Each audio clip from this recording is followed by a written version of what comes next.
Eu sou Yasmin Tainá, eu tenho 24 anos, sou cineasta, diretora e fundadora da Afroflix e colunista do Nexo Jornal. Eu comecei no cinema na Escola Livre de Cinema de Nova Iguaçu. Eu fui criada, nasci e fui criada em Nova Iguaçu, morei lá até uns 4 anos atrás e lá tinha uma escola livre de cinema, né? Era um curso muito focado em você entender o que é formar uma imagem, o que é criar a imagem, o que é botar a imagem no mundo. E isso tudo a partir dos elementos que você tinha. Então, a partir da sua rua, a partir do seu vizinho, a partir da sua escola, daquele universo que estava disposto para você. E a escola tinha uma metodologia muito legal que ela te ensinava a pesquisar também. Então, eu lembro que o professor ele projetava o YouTube, por exemplo, para mostrar um plano sequência clássico de algum filme. Então, a escola foi por mais que hoje eu faça a universidade e tal, acho que eu comecei cinema ali na Escola Livre de Cinema. E a escola livre eu entrei na escola pública regular para escapar. Escapar das drogas, do tráfico, de toda a vulnerabilidade social que estava ali para mim. E a Escola Livre de Cinema foi uma escola que eu não entrei para escapar. Eu entrei para ganhar referência, para me desenvolver enquanto pessoa e a partir do cinema. Então, por isso que o cinema virou a minha ferramenta de luta e o meu modo onde eu escolhi existir.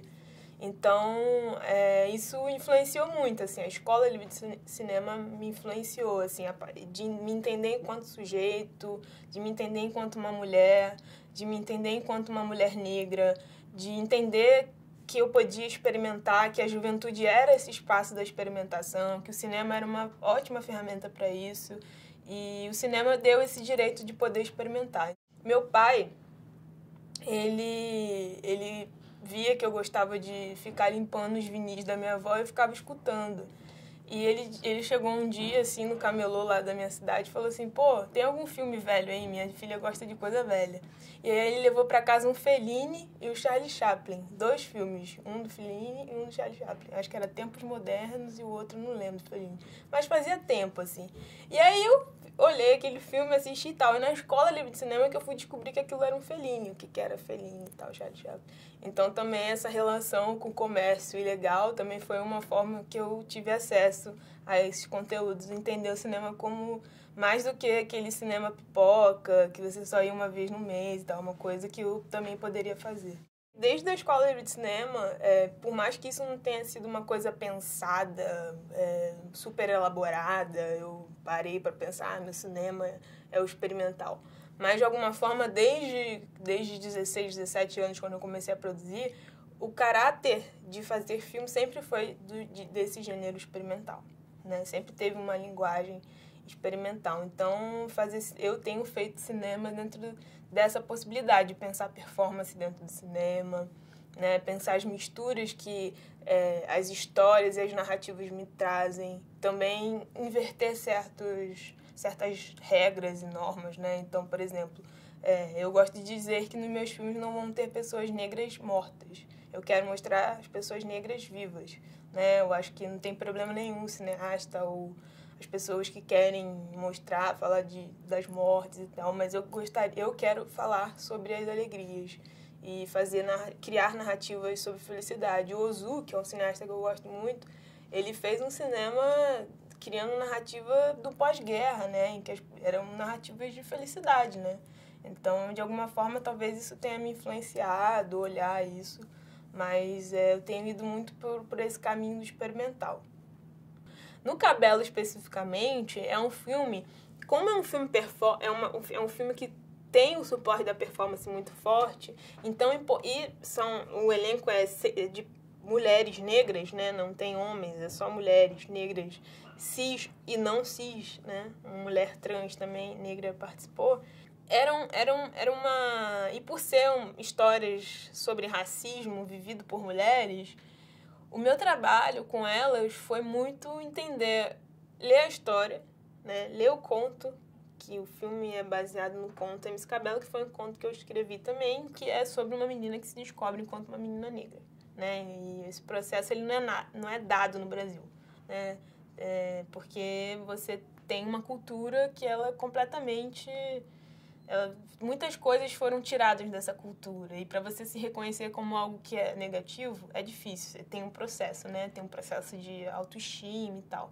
Então, essa menina passa por esse processo de autoestima, ela se entende enquanto uma mulher negra. E lendo esse conto, trazendo esse conto para elas, eu via que rolava uma identificação na hora. Tipo, essa é a minha história. E aí o problema era quando essa era a história de todas. Todas já tinham passado por isso.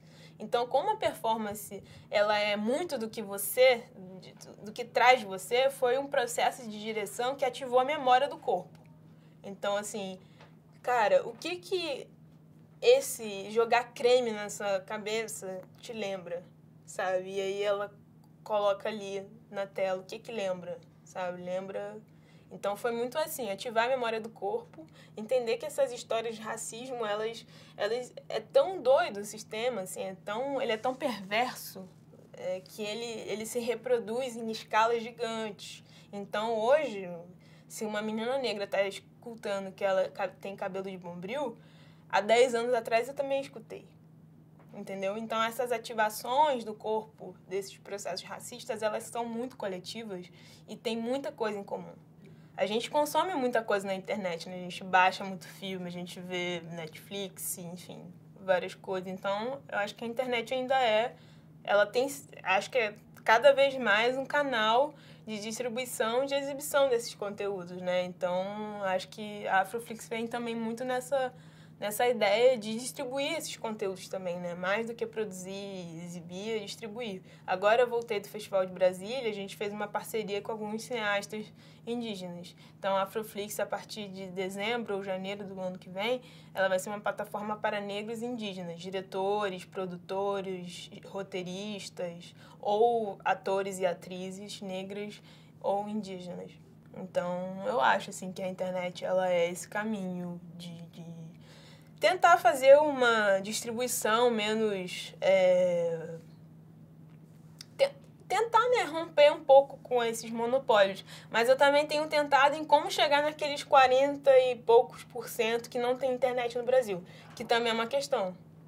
Né? Como é que a gente distribui esses conteúdos? Porque possivelmente, eu não sei a pesquisa, mas possivelmente essas pessoas que não têm internet deve ter uma maioria de pessoas negras aí.